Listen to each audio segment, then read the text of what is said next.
Yakobo akazaa wavulana 12 na msichana mmoja anaitwa Dina. Lakini watoto wa Esau walipotea tu, wengine walizaliwa tu.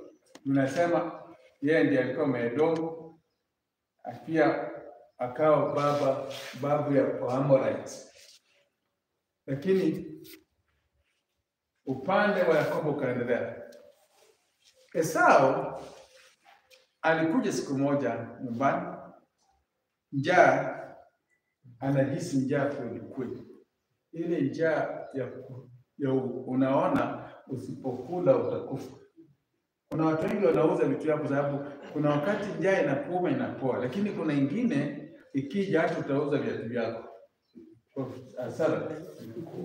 Kwa sababu inakuja mbaya kama ugonjwa kama nini. Chao nasema chochote tu nitapata niweke kwa mdomo. Bwana sifiwe.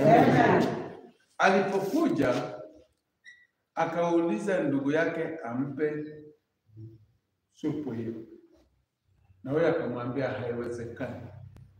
Siwezi kukupa. Ni kama inaweza kuwa ilikuwa ni mazoea, sio? Ama namna gani? Unafikiri ilikuwa siku ya kwanza kweli? Ni kama ilikuwa mazoea. Tunaambiwa kwamba katika mwili maumbile ya Esau alikuwa mtu ambaye wa kwenda kuwinda, alikuwa mwindaji, ile Mungu alimuumba, vile alikuwa na manyoya katika mwili wake. Sasa na kazi ya Isaka ilikuwa pia kuwinda. Alikuwa anaenda kuwinda, ilikuwa kazi yake sana. Sasa kijana mkubwa akachukua huo mrengo. Kazi ya Rebeka alikuwa mpishi mzuri sana. Hata kufuatana na rekodi ya kwao, Rebeka alikuwa msichana shupavu. Yeye alikuwa mpishi mzuri kabisa. Na Yakobo hakuwa na nguvu zile za kwenda kutafuta wanyama, ikawa ameelekeza nguvu zake kwa upande wa mama. Sasa mama alikuwa anabaki na Yakobo na akamfundisha kazi za nyumbani, kuosha vyombo, kupika chakula, na Yakobo akawa mpishi. Lakini Esau akawa ni mwindaji kuleta. Na katika ile hali Yakobo alikuwa mtaalamu wa mambo ya nyumbani, mifugo ya nyumbani, na Esau alikuwa mtaalamu wa mifugo ya nje. So siku ambayo Esau alikuja akihisi njaa, ndio siku moja tu ileta tofauti.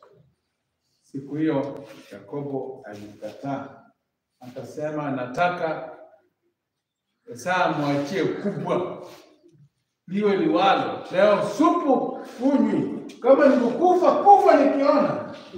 Akasema hapana, haiwezekani my bro, siwezi kukufa. Sasa ukubwa huu utanisaidia nini? So unipe supu nikunywe na uchukue ukubwa. Basi akaambia kama ni hivyo, very good, tuwape. Wakaapa, akapewa supu wakakunywa. Dakika hiyo ndio alipoteza bahati yake kwa mdomo. Bahati gani Esau alipoteza? Esau alipoteza bahati ile Mungu alimpa. Kila mmoja wetu kuna namba Mungu alikuweka kwa nyumba yenu. Hata kama wengine wamekufa, hiyo namba ni yako. Hata kama mimi ndugu yangu mkubwa aliitwa Joshua alikufa, mimi namba 2, mimi mtoto wa Musa namba 2.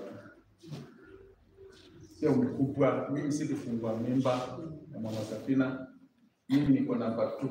Lakini sasa mimi ndio mkubwa. Siwezi kuwa mimi ndio nilifungua mimba. Kufungua mimba ni tofauti, namba 2 ni tofauti, niko namba yangu. Lakini kwa sababu hayuko, mlichukua hata namba 1. Bwana sifiwe.